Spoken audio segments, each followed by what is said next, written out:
नमस्कार। Last Sunday को हमने करंट अफेयर्स के रूप में एक नई पोजीशन शुरू की थी और उसी कड़ी के अंदर आज हम अगला संडे का ये करंट अफेयर्स आपके सामने लेकर आए हैं। आशा है आपको पसंद आएगा। देखिए, बड़ी ही खुशी की बात है कि पहली बार भारतीय सेना की आर्टिलरी रेजिमेंट में 5 महिला अधिकारियों को तैनात किया गया है। इन 5 महिला अधिकारियों ने चेन्नई में ट्रेनिंग प्राप्त की है और ये 5 महिला अधिकारी निम्न है: लेफ्टिनेंट महक सैनी, लेफ्टिनेंट साक्षी दुबे, लेफ्टिनेंट अदिति यादव, लेफ्टिनेंट आकांक्षा और लेफ्टिनेंट पायस मुदगिल। देखिए, केंद्र ने हाल ही में महिलाओं को आर्टिलरी में तैनात करने का फैसला किया था, क्योंकि अब तक महिलाओं को आर्टिलरी में शामिल नहीं किया गया था। इनको सेना के engineer corps, army air defence, electronics and mechanical advocate, medical corps जैसी सेवाओं में शामिल किया गया था, लेकिन अब इनको आर्टिलरी में शामिल किया गया है और उसमें शामिल होने वाली ये 5 महिला अधिकारी हैं। नेक्स्ट इंपॉर्टेंट जानकारी है आईसीसी टेस्ट रैंकिंग के बारे में। देखिए, आईसीसी टेस्ट रैंकिंग में भारतीय टीम 1 नंबर पर रही है, जिसने कुल 121 रेटिंग प्राप्त किए। वहीं ऑस्ट्रेलिया दूसरे नंबर पर है, जिसका 116 अंक है। ध्यान रहे, भारतीय टीम के कप्तान रोहित शर्मा है। वहीं T20 की बात करें तो इसमें भी नंबर 1 है, 267 अंक प्राप्त करती है भारतीय टीम। लेकिन 2 नंबर पर यहाँ इंग्लैंड है, जो 259 अंकों के स्थान पर दूसरे नंबर पर बना हुआ है। नेक्स्ट हमारी जानकारी है एशिया कप के बारे में। देखो, पहली बार एशिया कप में खेलेगी नेपाल की क्रिकेट टीम। देखो, नेपाल की क्रिकेट टीम ने एसीसी पुरुष प्रीमियर कप के फाइनल में संयुक्त अरब अमीरात को हरा दिया है और इसी के साथ उन्होंने एशिया कप में जगह बना ली है। इस प्रकार नेपाल पहली बार एशिया कप में जगह बना पाया है और सितंबर में होने वाले आयोजन में उसका सामना ग्रुप ए में भारत और पाकिस्तान से होगा। नेक्स्ट है, फीफा के अध्यक्ष है जियोनी इन्फेंटिनो। उन्होंने 5 यूरोपियन देशों को ब्लैकआउट की धमकी दी है। ये 5 यूरोपीय देश कौन से हैं? ब्रिटेन, स्पेन, इटली, जर्मनी और फ्रांस। और देखिए, फीफा के अध्यक्ष जियोनी इन्फेंटिनो ने इनको विश्व कप से ब्लैकआउट की धमकी क्यों दी है, ये भी जान लीजिए।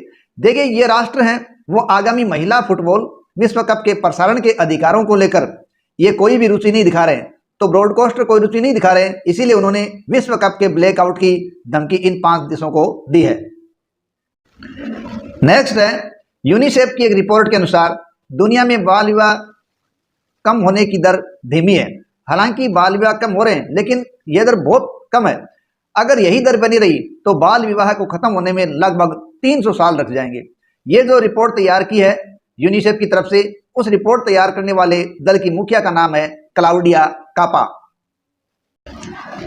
अगली जानकारी डिफेंस डर्बी के बारे में। देखो, डिफेंस डर्बी एक नया मोबाइल गेम है, ठीक है। और नेक्स्ट, ऑस्टिन क्लिप्स।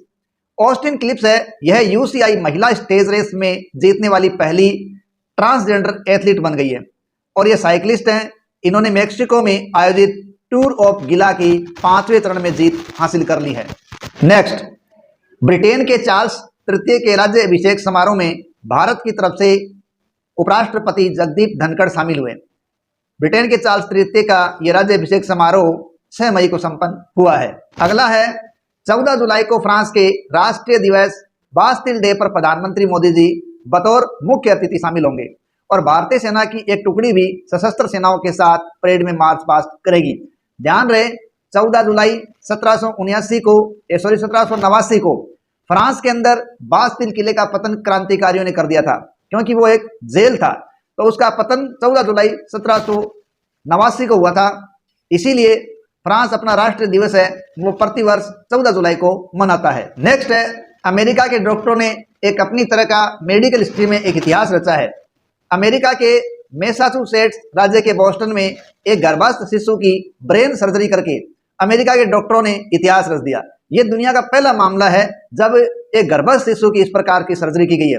और इसमें एक और बात ध्यान रखें कि इसी साल मार्च में दिल्ली के एम्स के डॉक्टरों ने भी एक गर्भस्थ शिशु के अंगूर के आकार के दिल का सफल ऑपरेशन किया था। तो ये अपने आप में मेडिकल हिस्ट्री में इतिहास बन गए हैं। अगली जानकारी है SCO या शंघाई सहयोग संगठन के बारे में।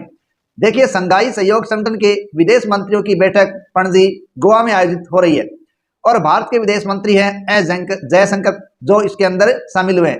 ध्यान रहे, इस बैठक के अंदर चीन, पाकिस्तान, रूस, कजाकिस्तान, किर्गिस्तान, तजाकिस्तान और उज्बेकिस्तान के प्रतिनिधि या विदेश मंत्री शामिल हुए हैं। नेक्स्ट, भारतीय निशानेबाज सौरभ चौधरी ने चेक गणराज्य के पिल्सेन में आयोजित grand pre of liberation shooting championship के पुरुष वर्ग में 10 मीटर एयर पिस्टल इवेंट में रजत पदक प्राप्त किया है। Saurabh Chaudhary 10 meter air pistol event रजत पदक। अगला है नापोली। देखिए, नापोली फुटबॉलर डिएगो मैराडोना का इटालियन क्लब है जो सेरी ए लीग खिताब जीतकर 33 साल बाद चैंपियन बना है। ठीक है, तो नापोली डिएगो मैराडोना का क्लब, मैराडोना किसी जानकारी का मोहताज नहीं है, फुटबॉल के नाम के साथ ही मैराडोना का नाम जुड़ जाता है। तो ये क्लब है नापोली जो 33 साल बाद वापस चैंपियन बना है।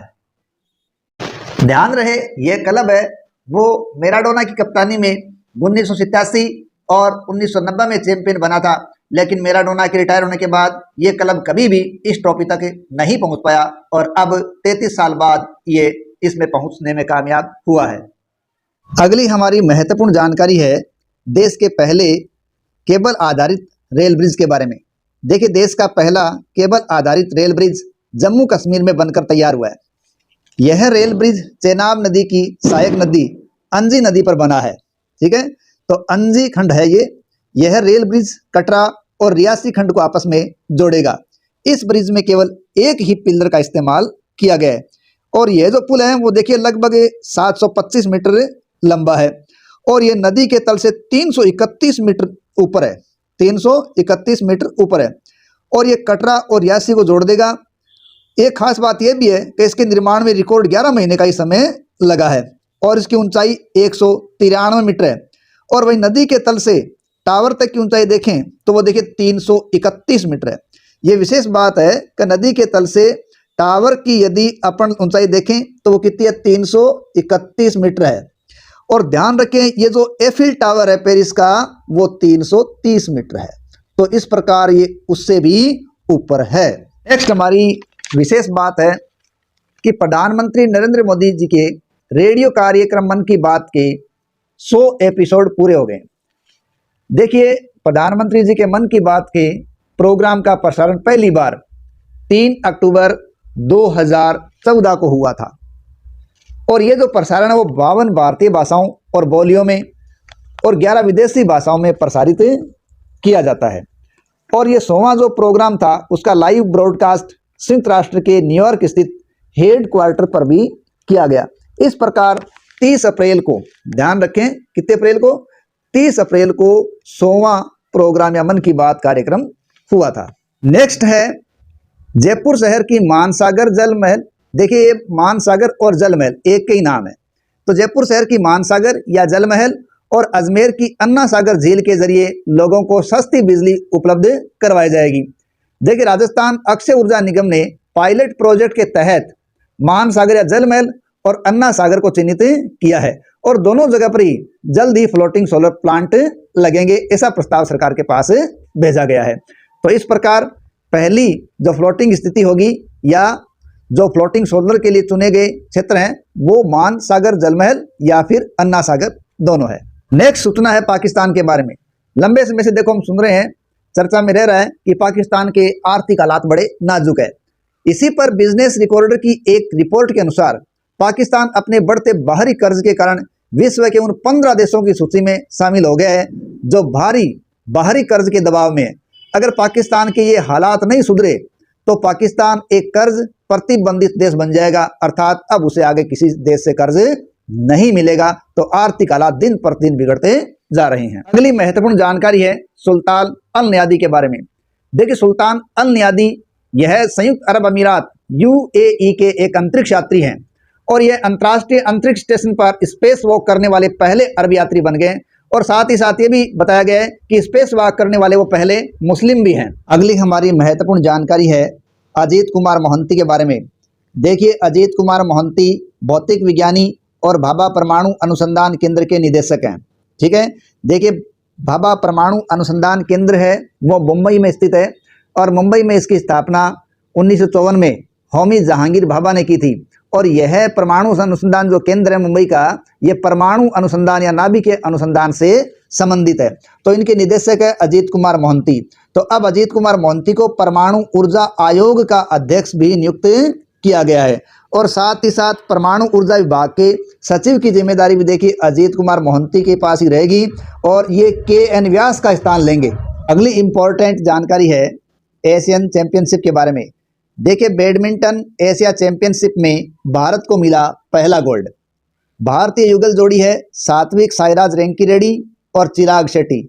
इस जोड़ी ने बैडमिंटन एशिया चैंपियनशिप में इतिहास रच दिया और स्वर्ण पदक जीत लिया है। सात्विक और चिराग इस टूर्नामेंट के इतिहास में चैंपियन बनने वाले पहले भारतीय खिलाड़ी बन गए हैं। सात्विक चिराग की भारतीय जोड़ी ने फाइनल में मलेशिया के ओंग ये सिन और टियो येई को हराया है। और ध्यान रखें कि ये जो टूर्नामेंट हो रहा है, कौन सा, बैडमिंटन एशिया चैंपियनशिप, ये दुबई में हो रहा है। कहाँ हो रहा है? दुबई। नेक्स्ट है आईपीएल का 1000वां मुकाबला। देखिए इंडियन प्रीमियर लीग आईपीएल, इसका 1000वां मुकाबला मुंबई में हुआ और ये मुंबई इंडियंस और राजस्थान रॉयल्स के बीच हुआ।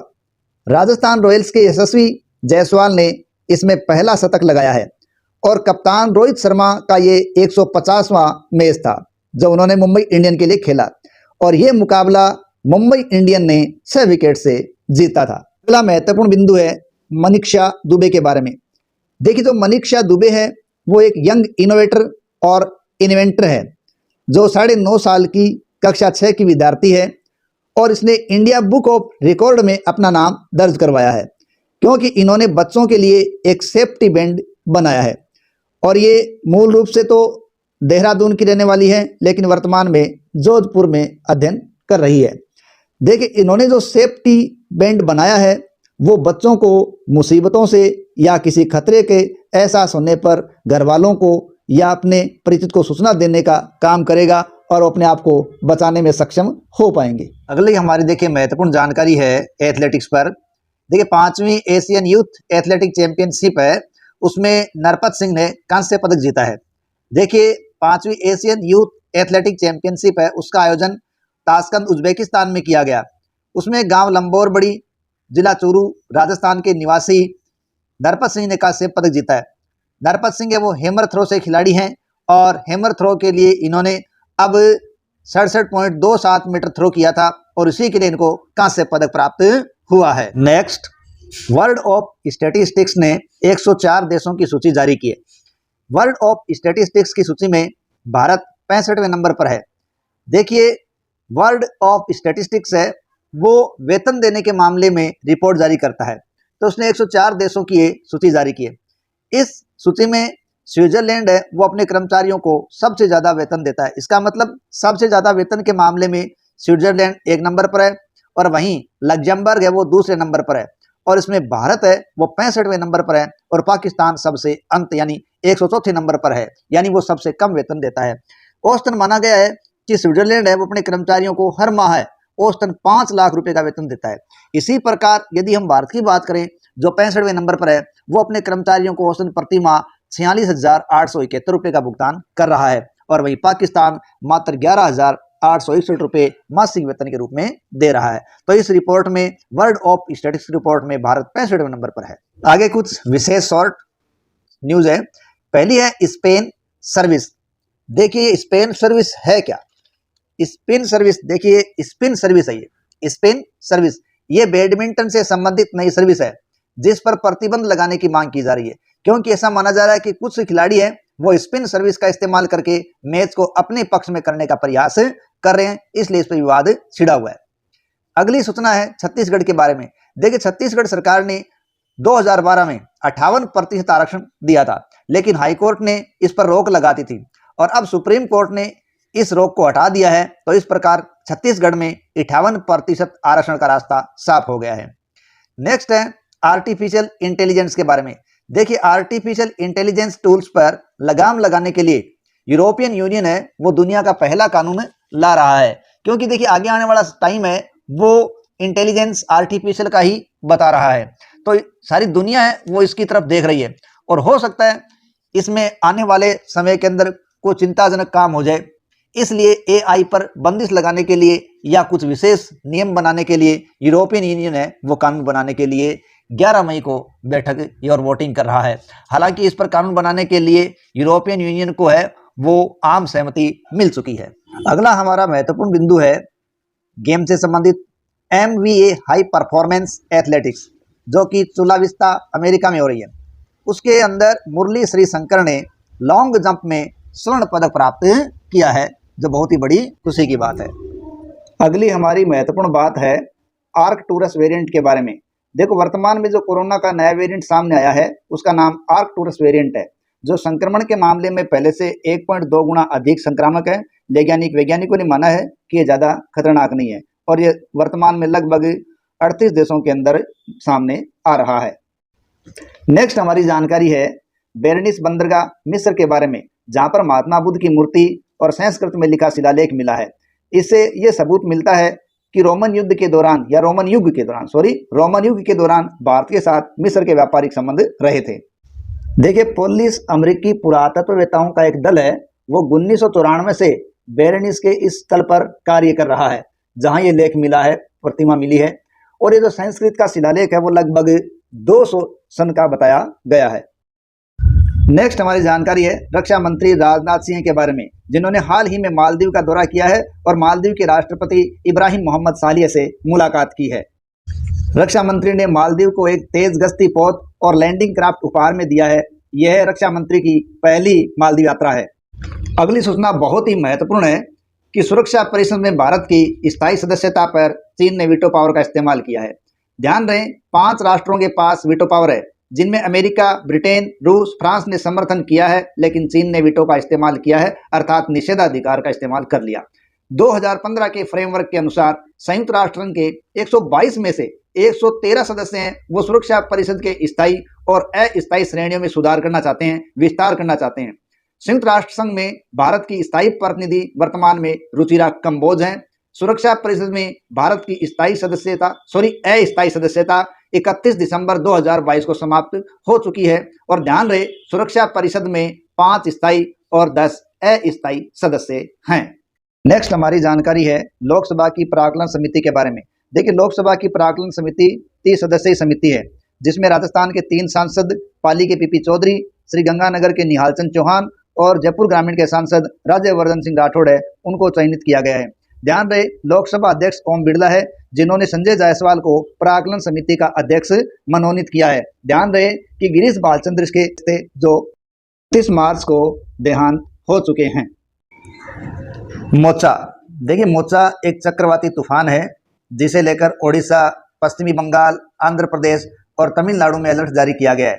ये 7 से 9 मई तक ज़्यादा प्रभावकारी रहेगा। नेक्स्ट है बांधवगढ़ टाइगर रिजर्व है। देखिए, यहाँ पर हाल ही में पुरातात्विक सर्वेक्षण चल रहा है, जिसमें रॉक पेंटिंग युक्त एक मानव गुफा, 2 बड़े बेलनाकार स्तूप, 4 जलाशय और ऐतिहासिक स्ट्रक्चर मिले हैं, जिनसे संकेत लगाया जा रहा है कि एक बड़े बौद्ध परिपथ के रूप में उभर सकता है। चूड़ाचांदपुर, यह मणिपुर का एक क्षेत्र है जहां आरक्षण की बात को लेकर हिंसा भड़की हुई है।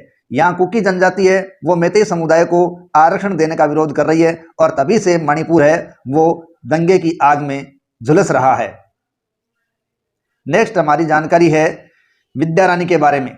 देखिए, भारतीय महिला भारोत्तोलक है विद्या रानी, इन्होंने एशियन चैंपियनशिप के अंदर 55 किलोग्राम में रजत पदक प्राप्त किया है। ध्यान रहे, ये एशियन चैंपियनशिप जिंजू दक्षिणी कोरिया में आयोजित हो रही है, तो वहाँ विद्या रानी ने 55 भार किलोग्राम में रजत पदक है वो प्राप्त किया है।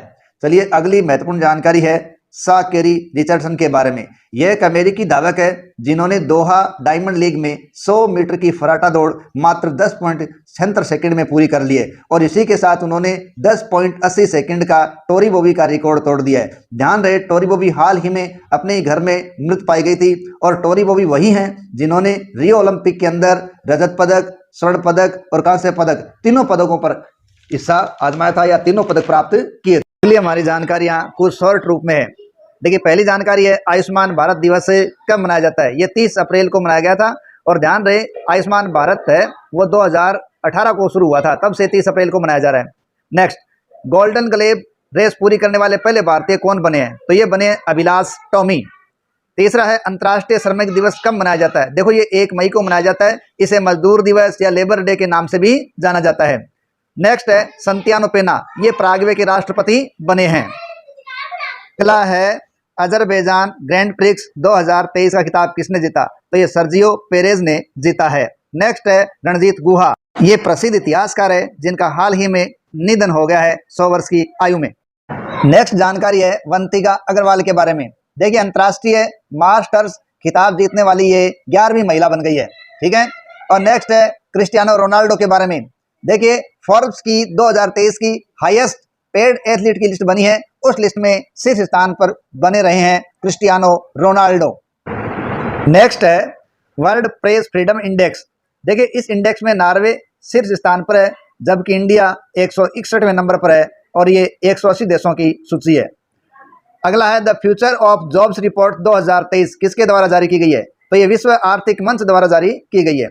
हिजोल, यह गंगा ब्रह्मपुत्र मेघना बेसिन क्षेत्र में उगाया जाने वाला एक वृक्ष है और अब इसका जलवायु परिवर्तन के कारण ये 50% तक कम हो सकता है। इसका वैज्ञानिक नाम बेरिंगटोनिया एकुटागुला है। नेक्स्ट हमारी जानकारी है यूनेस्को विश्व प्रेस स्वतंत्रता पुरस्कार 2023 के बारे में। इसके लिए नीलोफर हमीदी, इलालेह मोहम्मदी, नरगिस मोहम्मदी, इन तीनों को मनोनीत किया गया है। ध्यान रहे ये ईरान की जेल में बंद 3 महिला पत्रकार हैं और प्रेस की स्वतंत्रता के लिए जो काम करता है उसको ये पुरस्कार दिया जाता है। और यह पुरस्कार कोलंबियाई पत्रकार काइगोर्लो केनो की स्मृति में शुरू हुआ था, जो 1997 में शुरू हुआ था और इसमें इनाम के रूप में $25,000 की राशि है वो दी जाती है। तो ये पुरस्कार 1997 में कोलंबियाई पत्रकार गोइलर्मो केनो की स्मृति में शुरू हुआ था। अगली जानकारी है बाबर आजम के बारे में। देखो ये पाकिस्तान के क्रिकेट खिलाड़ी हैं जो हाल ही में वनडे क्रिकेट में सबसे तेज 5000 रन बनाने वाले क्रिकेट खिलाड़ी बन गए हैं। अगली कुछ जानकारियां संक्षिप्त में देखिए। हाल ही में अदानी ग्रुप ने म्यांमार बंदरगाह को $30 मिलियन में बेच दिया है। किसको बेचा है? म्यांमार बंदरगाह को 30 मिलियन में। नेक्स्ट है जापान ने अपनी समुद्री सुरक्षा को बढ़ाने के लिए basic plan on ocean policy बनाई है। तो basic plan on ocean policy किसने बनाई है? जापान ने। निजेल अमोस है वो बोत्सवाना के एक एथलीट है और बोत्सवाना के इस एथलीट पर डोपिंग की वजह से 3 साल का प्रतिबंध लगा दिया गया है। नेक्स्ट यूक्रेन रक्षा मंत्रालय। देखिए यूक्रेन के रक्षा मंत्रालय ने हिंदू देवी काली की आपत्तिजनक तस्वीर ट्वीट करने के लिए भारत से माफी मांगी है। अगला है मणिपुर। देखिए मणिपुर के अंदर अभी मैतेई समुदाय को लेकर आरक्षण की मांग को लेकर हिंसा भड़की हुई है। इसी हिंसा भड़कने पर केंद्र ने वहां अनुच्छेद 355 लागू कर रखा है। अगली हमारी महत्वपूर्ण जानकारी है चन्ना पटन्ना के बारे में। देखो चन्ना पटन्ना ये लकड़ी के खिलौने हैं जो कर्नाटक के रामनगर जिले के चन्ना पटन्ना शहर में बनते हैं और जब से चीन से खिलौनों का आयात है उस पर प्रतिबंध लगा है तब से ये चर्चा में बने हुए हैं। ये खास बात है कि ये नरम आइवरी लकड़ी से बनते हैं, लेकिन अब इन्हें अन्य लकड़ियों से भी बनाया जाने लगा है और इसको GI टैग भी प्राप्त है। ये खिलौने खास बात यह है कि पर्यावरण के अनुकूल है और इन खिलौनों का पुनर्चक्रण भी संभव है। तो इसी के साथ हमारे आज की ये संडे वीकली जीके की श्रृंखला समाप्त होती है। करंट जीके के इसी प्रकार के प्रश्नों के लिए, इसी प्रकार की जानकारी के लिए हमारे साथ बने रहें। प्लीज़ चैनल को लाइक करें, कमेंट करें, सब्सक्राइब करें, हो सके तो आगे से आगे शेयर करें।